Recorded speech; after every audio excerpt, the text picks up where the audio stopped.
Avec Minispot, j'apprends tellement de choses. Avec Minispot, j'apprends tellement de choses. J'espère que mon Seigneur sera satisfait de moi.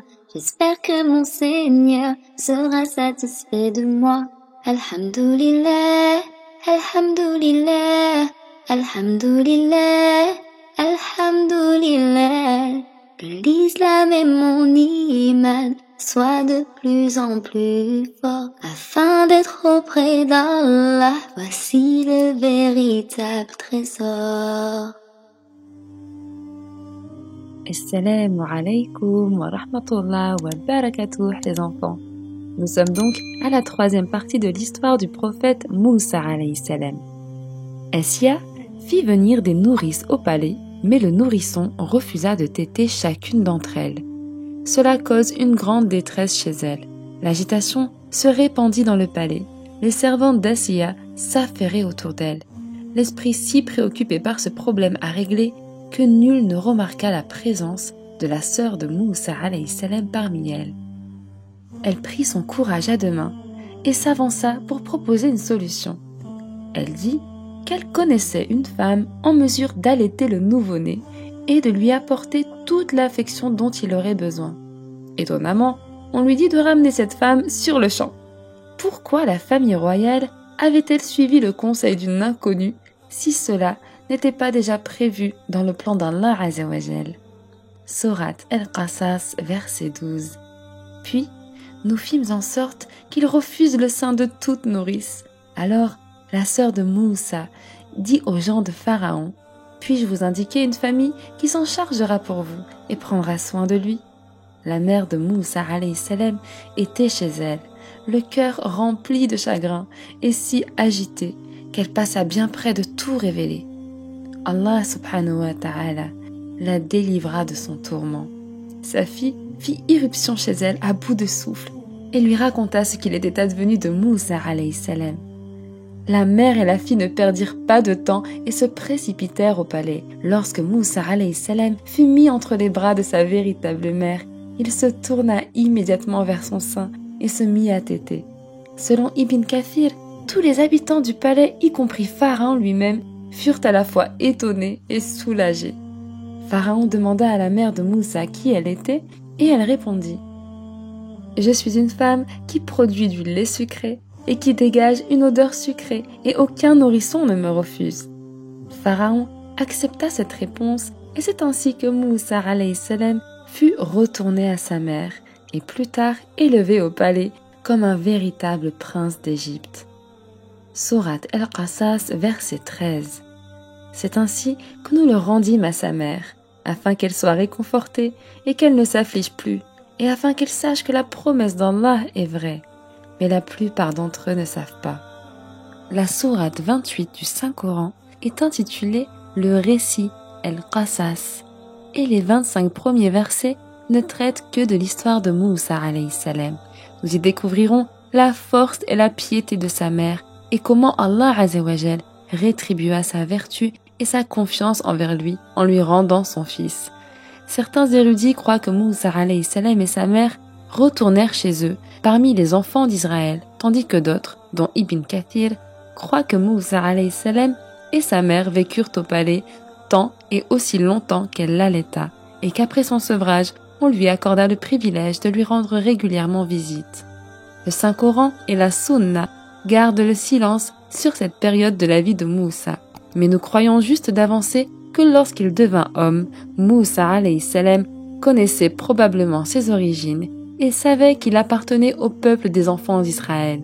La Sunna décrit Moussa alayhi salam comme un homme grand, bien bâti, à la peau sombre et aux cheveux bouclés. Son caractère, autant que son physique, sont décrits comme forts. Sourate Al-Qasas, verset 14. Et lorsqu'il eut atteint sa maturité et sa pleine vigueur, nous lui donnâmes sagesse et savoir. C'est ainsi que nous récompensons les bienfaisants. Dans l'histoire de Moussa alayhi salam, nous apprenons que c'était un homme candide. Il croyait au franc-parler et à l'importance de se porter à la défense des plus faibles de la société. Chaque fois qu'il était témoin d'oppression ou de cruauté, il lui était impossible de ne pas intervenir.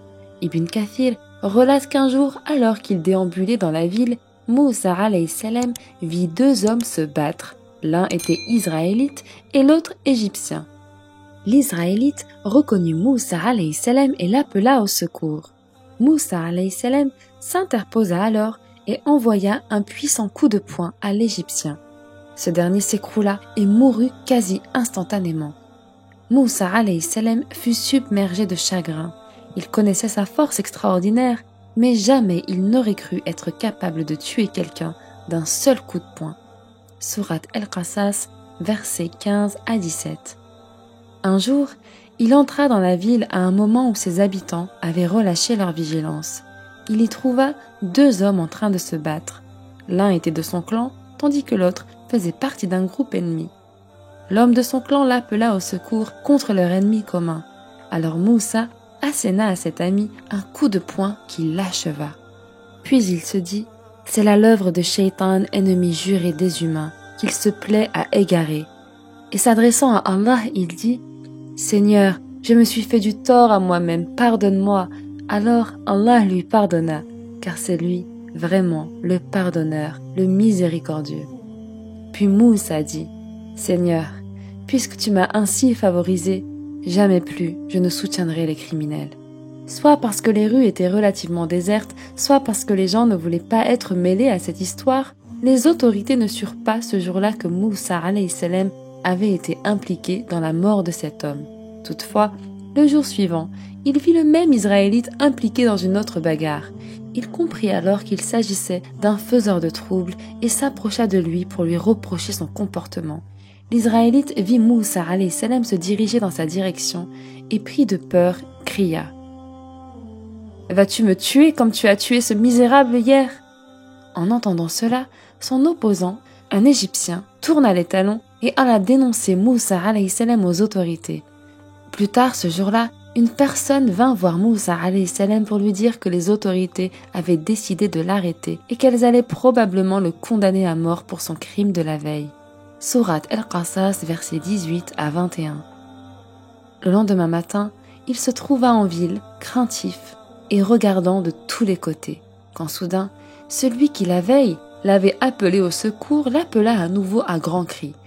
Moussa lui dit « Tu es décidément un égaré » et il allait s'attaquer à nouveau à leur ennemi commun, lorsque ce dernier s'écria « Ô Moussa, veux-tu donc me tuer comme tu as tué un homme hier ?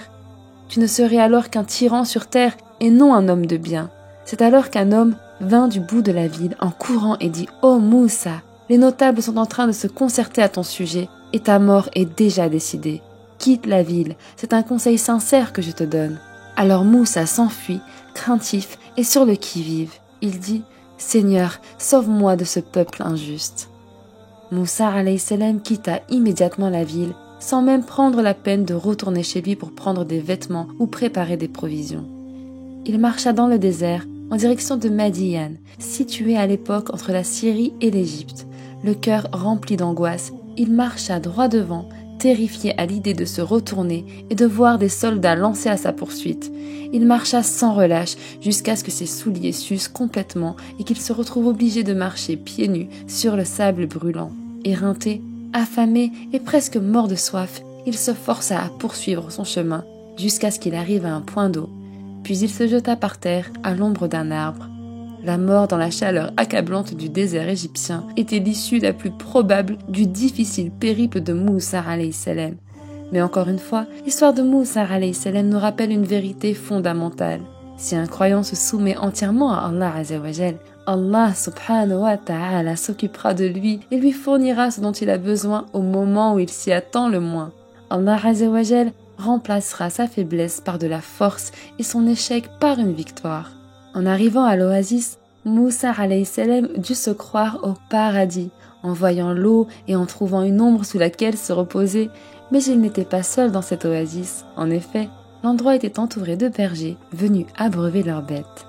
Nous poursuivrons dans le prochain épisode. En attendant, prenez soin de vous les enfants et de vos parents, et à très prochainement, Inch'Allah.